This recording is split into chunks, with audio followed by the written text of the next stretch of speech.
auditeurs et aux téléspectateurs du groupe des médias, CNTV/Zik FM, que nous avons comme invité le professeur titulaire Mary-Théo Niane. Alors, tantôt, vous avez un peu évoqué votre bilan, hein, ça, on peut se le permettre au niveau de l'enseignement supérieur, de la recherche et de l'innovation. Et au plan de la gestion, est-ce que vous n'avez pas peur de vous faire coincer quelque part ou d'une manière ou d'une autre? Non, j'ai pas peur. Ah bon? Non, j'ai pas peur parce que je pense que j'ai bien géré ce qu'on m'a confié. Nous nous sommes beaucoup battus pour d'abord avoir des mécanismes de transparence. Vous savez, quand vous gérez l'enseignement supérieur, la transparence est à plusieurs niveaux. Elle est au niveau évidemment de la gestion interne des ressources qui vous sont confiées, mais elle est aussi dans la gestion parce qu'on vous a confié d'autres ressources qui sont les ressources humaines. Par exemple, je vous donne juste un exemple, l'orientation des bacheliers. Ça a été une question extrêmement dure d'y établir la transparence. Nous avons décidé, quand nous sommes arrivés, de dématérialiser complètement l'orientation des bacheliers en mettant en place Campus M, qui a été aussi entièrement développé par des ingénieurs sénégalais. Et en mettant cela en place, évidemment, il n'y avait plus de passe-droit. Vous avez postulé pour la faculté de médecine, c'est pas parce que vous êtes fils de ministre, fils de professeur d'université ou fils d'un homme riche que vous allez être prioritaire. Ce sont seulement vos notes qui vont vous permettre d'accéder à la fac de médecine. C'est la même chose dans les autres universités. Ceci n'était pas facile. Donc Campus M est venu régler ce problème. Est venu régler le problème plus de passe-droit, de transparence. Ni que des enseignants puissent orienter selon leurs désirs, ni des délégués des étudiants puissent orienter, ni des parlementaires, ni des ministres, ni des hommes riches puissent orienter. C'est cela que Campus M a mis de côté. Et Campus M a permis aussi d'amener la transparence dans les bourses pédagogiques. Vous savez, les bourses pédagogiques, avant, il n'était pas rare de voir quelqu'un qui a la mention bien, ou même parfois très bien, qui n'a pas de bourse. Campus M est venu régler, il y avait pour les bourses pédagogiques, il n'y a même plus de dépôt de dossier. Vous savez, vous avez la mention bien ou très bien, c'est la bourse d'excellence. Vous avez la mention à bien, c'est la bourse entière. Vous avez selon les notes et les séries, on fixait la moyenne minimale qu'il fallait avoir pour avoir la demi-bourse et vous l'avez automatiquement.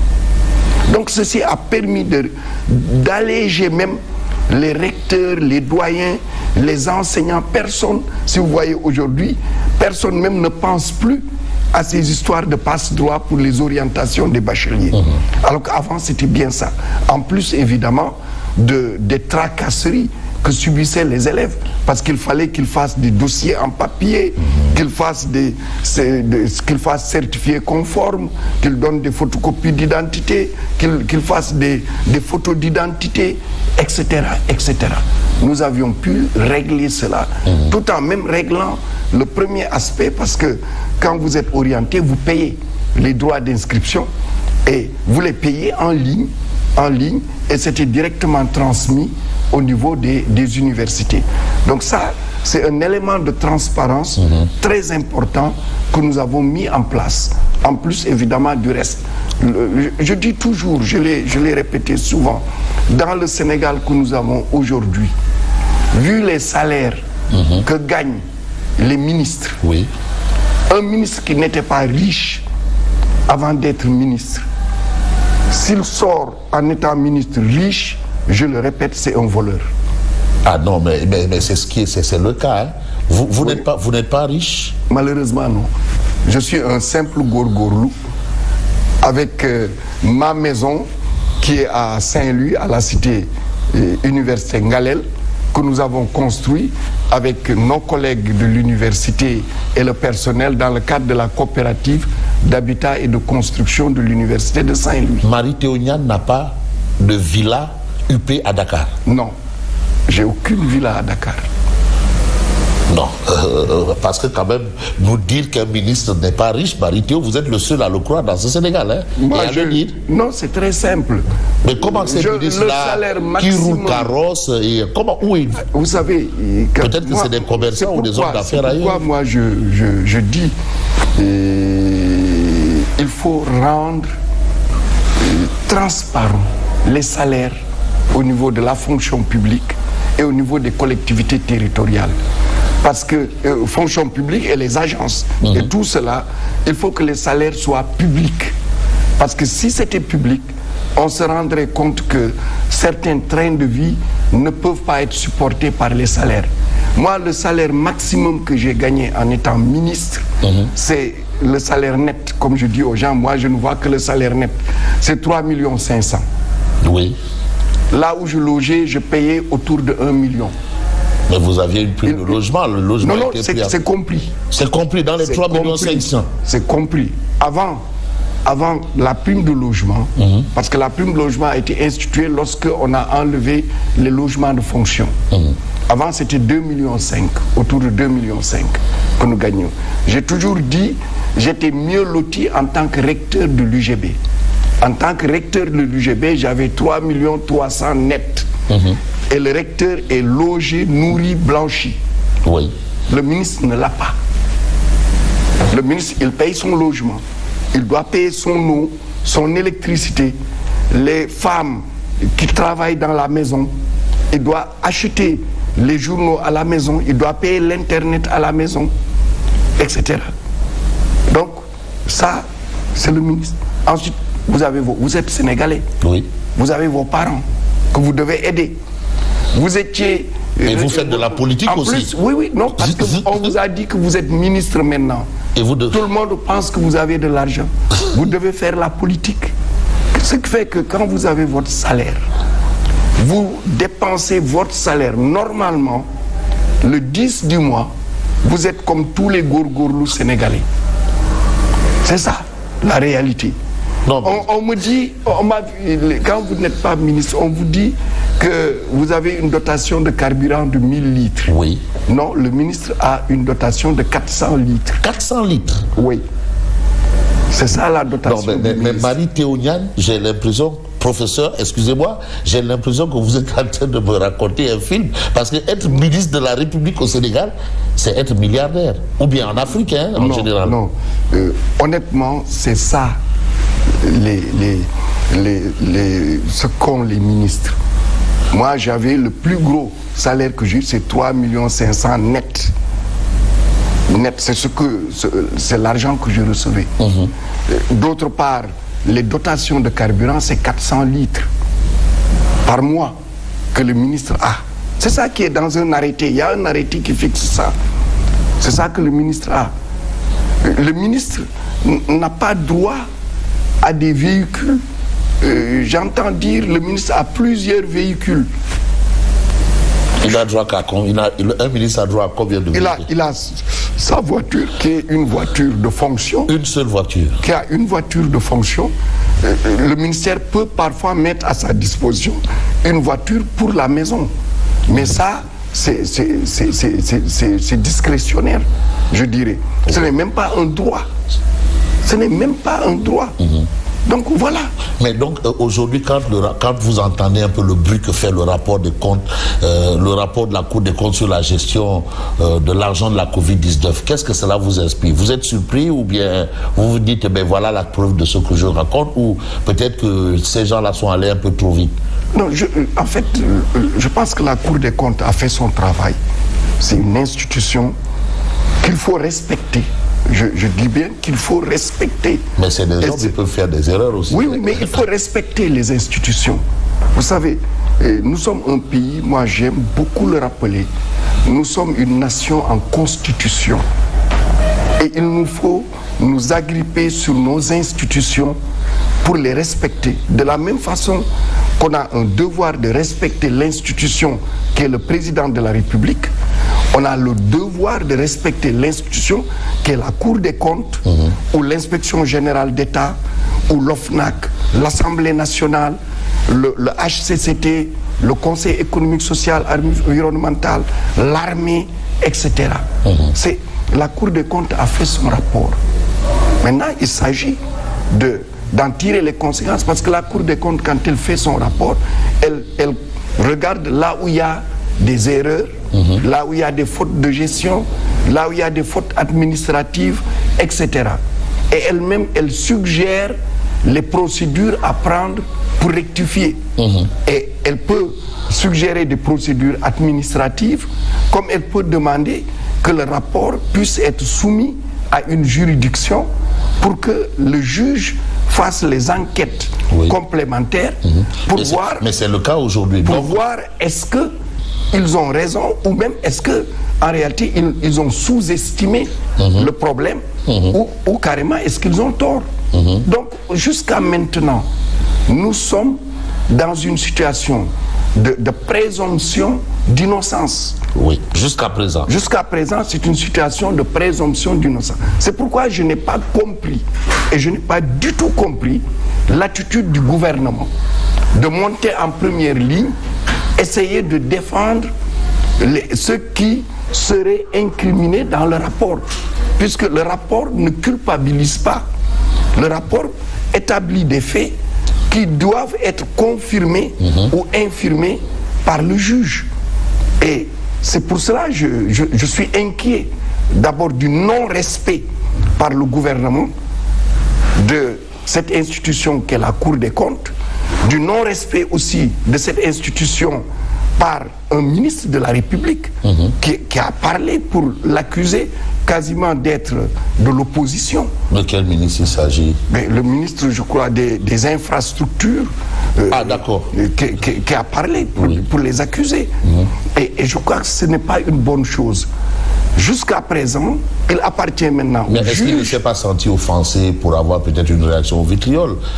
Oui, parce mais, que aussi ce que la Cour a fait, c'est d'envoyer des personnalités ou des pères de famille à la vindicte populaire. Non, la Cour, je crois qu'il faut distinguer les choses. La Cour a fait un rapport. Ce n'est pas la première fois qu'elle fait un rapport. Et ce n'est pas seulement la Cour qui fait des rapports. Et il appartient à chacun de pouvoir se justifier à l'endroit indiqué pour se justifier. Je pense qu'il devait simplement garder son sang-froid et attendre le jour où il sera convoqué, s'il est convoqué, pour se justifier. C'est tout. Et je pense que ce rapport montre une frilosité de l'État du Sénégal par rapport à des faits que la Cour des comptes a signalés. Moi, je considère que au-delà des fautes de gestion, il y a sans doute une manœuvre que la Cour des comptes a aussi sanctionnée, sans s'en rendre compte. Une manœuvre. Parce que nous avons eu, le gouvernement a beaucoup parlé de 1000 milliards pour le Covid. Ce qui est une bonne chose. Nous tous, nous voulons 1000 milliards dégagés pour le Covid. Mais en réalité, quand on a été ministre et qu'on regarde les rapports de Cour des comptes, on se rend compte en réalité, les 1000 milliards, il y a toute une partie, c'est du top. Ah bon? Oui. C'est en fait du budget d'équipement, des budgets de fonctionnement qui ont été mis dans ces 1000 milliards. Et évidemment, la Cour des comptes, quand elle regarde ces rapports, ce qui est fait avec ces 1000 milliards, se rend compte que la destination de l'argent ne correspond pas à l'attribution de ce fonds Covid. Quand vous voyez des équipements de laboratoire qui sont achetés dans le fonds, quand vous voyez des choses qui relèvent de fonctionnement, qui sont aussi achetés par certains, payés par certains ministères dans le fonds, vous vous dites, mais c'est du fonctionnement qu'on est en train de faire. On est en train de faire. Ou c'est de l'investissement pour l'équipement qu'on est en train de faire. En plus, évidemment, des fautes de gestion qui font des présomptions de détournement de deniers publics. Grave, sont là. Grave. Exactement. Vous avez toutes ces choses-là que le rapport des cours des comptes met en exergue. Et je pense que le président Macky Sall, il est un peu familier de cela, parce que c'est lié au fait qu'on a envie tout le temps de dire qu'on est capable de mobiliser énormément d'argent. Quand on dit le budget du Sénégal de cette année, je crois que c'est 6 400 milliards, oui, ou quelque chose comme ça. Je suis sûr que le 31 décembre 2023, si on regarde réellement l'exécution du budget, on sera loin des 6 000 et quelques milliards. Ce sera moins que ça. Ce sera moins que ça, mais c'est traditionnel. Oui. C'est traditionnel. Mais qu'est-ce que ça peut inspirer? 1000 milliards pour lutter contre la Covid, on épingle des ministres, on épingle des DAGE, qui sont des fonctionnaires quand même. Et là, on est dans quel système à votre avis? Je pense qu'il faut aller vers la transparence. D'abord, c'est la transparence qui va éviter des détournements de deniers publics, qui va éviter aussi le fait que si vous êtes avec moi, tout vous est permis. Et si vous êtes contre moi, je ferai tout pour vous embêter. Et pour éviter cela, il faut que le procureur de la République ne soit plus, comme on dit, un interrupteur dans la circulation de l'électricité.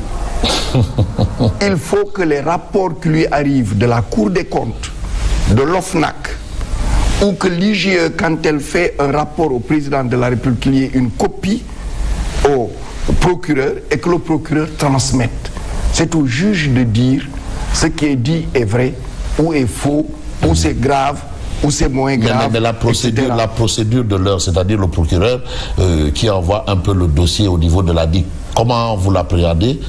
On est dans la bonne trajectoire, on espère que tout sera clair, les coupables seront punis. Vous savez, moi j'aurais été optimiste si lorsque la Cour des comptes avait déposé son rapport, je pense qu'il y a autour de 11 ministères qui sont considérés comme des endroits où il y a eu des fautes. Oui. J'aurais vu le président de la République décider de mettre fin aux fonctions de ces ministres en attendant d'avoir de la clarté dans ce qui est contenu dans le rapport. S'il l'avait fait et que le rapport soit transmis au juge, à ce moment-là, j'aurais été optimiste. Vous soupçonnez un bluff? Pour moi, si vous regardez les 11 ministères incriminés, la majorité, ce sont les grands pontes du régime, aussi bien de l'APR qu'au niveau ministériel. Nous sommes à moins d'une année des élections, du premier tour des élections présidentielles. Je pense, et vu l'attitude du gouvernement qui s'est porté en avocat de tous ces ministres pour aller en conférence de presse expliquer qu'en réalité il n'y avait pas grand-chose. C'est de simples, je pense, 6 milliards. Alors vous parlez du ministre du budget, ils ont parlé des finances. C'était des broutilles, c'est pas grand-chose. C'était des broutilles, c'est pas grand-chose. Je pense que tout cela est fait dans le temps pour apaiser l'opinion et peut-être qu'ils prendront quelques malheureux. Donc vous pensez que ça va terminer, ça va faire chou blanc, ça va finir comme un ballon de baudruche, rien, il n'y aura rien, il n'y aura pas de sanctions? En tout cas, ou bien peut-être il y aura des boucs émissaires? Je serais très surpris qu'il y ait des sanctions significatives, surtout au niveau ministériel. C'est ce que vous retenez? C'est ce que je retiens et c'est tout le top management politique de l'APR et de Benno Bokk Yakaar qui est incriminé, en tout cas dont la gestion est incriminée dans ce rapport de la Cour des comptes. Alors Mary Teuw Niane, êtes-vous candidat à la présidentielle de 2024? Nous sommes en train de préparer cette candidature. Vous préparez cette candidature? Nous sommes en train de la préparer et sans aucun doute, dans les semaines à venir, nous pourrons éclairer de manière définitive l'opinion publique. Et vous pensez que vous pouvez y aller? Oui, je pense que du point de vue profil, du point de vue compétence, du point de vue capacité de management, du point de vue relations internationales, sur beaucoup d'aspects de connaissance du pays profond, de connaissance de ce que vivent les populations et des urgences à régler, oui, je suis un candidat sans aucun doute, non seulement pertinent, mais un candidat qui va redresser le Sénégal. Mais comment vous pouvez faire? Parce qu'aujourd'hui, dans l'opposition, les yeux sont un peu rivés vers monsieur Ousmane Sonko, qui, c'est vrai, a des problèmes. Est-ce que vous pensez que vous pouvez faire mieux que ça? Mieux que lui? Vous savez, moi je dis toujours, ce pays, c'est un pays de démocratie. Il faut permettre à tous les citoyens sénégalais d'aller aux élections présidentielles s'ils le souhaitent. La dernière parole... Ah oui, parce qu'il y a l'étape du parrainage, hein, je sais pas la dernière parole revient au peuple sénégalais. Et vous savez, on a dépassé les élections législatives où il y a eu 53% d'abstention. Donc seulement 47% ont voté pour la majorité ou pour l'opposition. Ce qui veut dire aucun des deux n'a plus de 24% de l'électorat. Donc il y a de l'espace. Il y a de l'espace. Et il y a surtout de l'espace autour de 3 questions fondamentales que nous portons. La question des valeurs. La question de la connaissance et de la compétence qu'il faut promouvoir et valoriser. Et la question de la paix sociale. Ces 3 questions que nous portons aujourd'hui ne sont portées par aucun candidat. La question de la paix sociale. Donc aujourd'hui, vous avez l'impression que le débat politique est perverti, dévoyé, c'est ça? Nous ne débattons pas sur les conditions de vie des populations.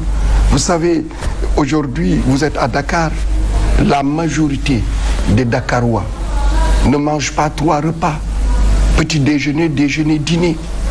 Ils mangent un repas. Et un repas qui est fait entre 15h et 16h. La majorité ne dîne pas. Ils sont dans le fast-food local. J'ai bien aimé ce mot que m'a donné un ami Adam Dieye. De fast-food local. C'est-à-dire le maïga. Le maïga, c'est-à-dire le tchakri, le ndambé, et le fondé, etc. le soir. Où vous voyez même des adultes qui ont le kersa d'aller faire la queue derrière la dame qui vend cela. Et vous ne pensez pas que ce n'est pas de leur plein vouloir, ils le veulent naturellement? Non, c'est qu'ils n'ont pas les moyens. Et il appartient à un pouvoir qui dit que le Sénégal est en émergence de pouvoir régler cela. Nous cultivons 3 à 4 mois par an. C'est ça qui amène l'exode rural. C'est ça qui amène ce chômage massif. Et nous avons la capacité de pouvoir cultiver 12 mois sur 12 si la population a de l'eau.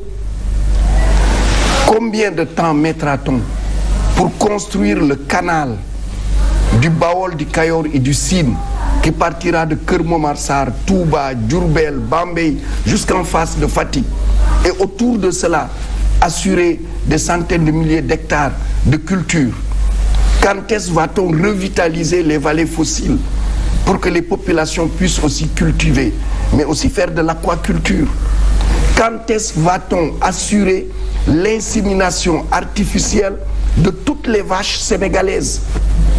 Parce qu'aujourd'hui, nos vaches produisent 1 litre, 2, 3 litres. Alors que si on avait inséminé, elles auraient produit 20 à 30 litres de lait. On n'aurait pas importé pour presque 30 milliards de lait en poudre, qu'on ne sait même pas comment il est fabriqué. Les Sénégalais boiraient du lait et l'éleveur serait riche de son élevage. Imaginez une vache de 30 litres. Il paraît que le litre maintenant c'est 1000 francs. Ça fait 30 000. Mettez 10 000 francs pour la consommation par jour, pour la consommation de la vache. Ça vous donne au moins 600 000 francs. Quel fonctionnaire gagne 600 000 francs? Et un pays comme Cuba a fait ça. Pourquoi l'État ne peut pas prendre dans le budget de l'État, et moi je dis dans le fond, les dividendes du pétrole pour inséminer toutes les vaches sénégalaises? Non seulement les éleveurs deviendraient riches, mais aussi les jeunes auraient envie d'être des éleveurs pour s'enrichir. Pourquoi partout où il y a l'eau, on ne développe pas l'aquaculture? Vous savez, quand j'étais recteur de l'UGB, en regardant la situation de l'UGB dans la vallée du fleuve Sénégal, j'ai créé l'UFR Sciences agronomiques, aquaculture et technologie agroalimentaire. C'est là où on forme les ingénieurs et les techniciens en aquaculture. Et aujourd'hui, c'est eux qui sont partout où il y a des entrepreneurs qui font de l'aquaculture. Beaucoup de ces étudiants y servent. Mais on peut former des jeunes pour l'aquaculture en peu de temps, 3 mois, 6 mois, et les aider à avoir des bassins. Surtout qu'avec le pétrole, on doit tout de suite développer la pétrochimie. La pétrochimie, pourquoi? Pour faire l'engrais, l'urée et les engrais azotés. Aujourd'hui, c'est excessivement cher pour les paysans. Dans la région de Richard Toll, le sac est passé de 10 000 à 18 000. On doit pouvoir faire des médicaments. Et surtout, on va faire des PVC, toute la tuyauterie pour l'eau, l'assainissement, le goutte à goutte, faire les toiles pour les serres, pour industrialiser, intensifier l'agriculture et faire les liners pour les bassins de rétention et pour l'aquaculture. C'est-à-dire que le pétrole et le gaz devraient aujourd'hui nous permettre de transformer complètement notre agriculture, notre élevage, notre aquaculture et notre pêche. Mais ça ne veut pas dire, le professeur, que rien n'a été fait jusque-là. Surtout sous Macky Sall, il y a eu quand même des révolutions. Non, je ne dirai jamais. Parce que moi, je ne suis pas un nihiliste. Mon rôle, c'est de dire, vous savez, Senghor a créé l'État. Le président Abdou Diouf est arrivé à un moment difficile. Il a stabilisé ce pays. Le président Abdoulaye Wade, je dirais, a libéré les esprits des Sénégalais. Avec Abdoulaye Wade, désormais, on peut tout faire. Le président Macky Sall est un bâtisseur. Mais il a fait la durée de mandat qui lui était destinée. Il doit, comme disent les gens, il doit s'en arrêter là et partir, laisser la place à d'autres. Et peut-être que demain, s'il a envie, il pourra revenir candidater. C'est ça la loi de la politique. Professeur Mary-Théo Niane, on aurait parlé de Saint-Louis, bien entendu, votre ville, en 1 minute. Alors, Saint-Louis, après les élections locales, les législatives, vous avez soutenu le candidat de Yewwi. Et aujourd'hui, vous attendez un retour de l'ascenseur? Non, j'ai fait ce soutien sans poser aucune condition, sans discuter avec qui que ce soit de ce soutien.